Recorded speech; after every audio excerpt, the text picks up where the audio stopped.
Poi vidi scendere dal cielo un angelo che teneva in mano la chiave del mondo sotterraneo e una lunga catena. L'angelo afferrò il drago, il serpente antico, cioè Satana, il diavolo, e lo incatenò per 1000 anni. Lo gettò nel mondo sotterraneo, ne chiuse l'entrata e la sigillò sopra di lui. Così il drago non avrebbe più ingannato nessuno per 1000 anni. Alla fine dei 1000 anni, però, deve essere sciolto per un periodo di tempo. Poi vidi seduti in trono coloro che Dio ha incaricato di giudicare. Vidi le anime dei decapitati, uccisi perché si erano messi dalla parte di Gesù e della parola di Dio. E vidi quelli che non si erano mai inginocchiati davanti al mostro e alla sua statua e non hanno avuto il suo marchio segnato sulla fronte o sulla mano. Tornarono in vita e regnarono con Cristo per 1000 anni.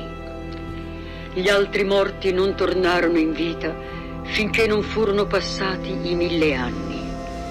Questa è la prima risurrezione. Beati quanti partecipano alla prima risurrezione. Essi appartengono al Signore e la seconda morte non ha nessun potere su di loro. Anzi, essi saranno sacerdoti di Dio e di Cristo e regneranno con Lui per 1000 anni. Quando saranno trascorsi i 1000 anni, Satana sarà liberato dalla sua prigione e andrà a convincere Gog e Magog e tutti i popoli del mondo, numerosi come la sabbia del mare, e li radunerà per la guerra. Eccoli, dilagano su tutta la terra e assediano il campo di quelli che appartengono al Signore, la città che Egli ama. Ma giù dal cielo venne un fuoco che li divorò e il diavolo che li ingannava fu gettato nel lago di fuoco e di zolfo, dove c'erano già il mostro e il falso profeta.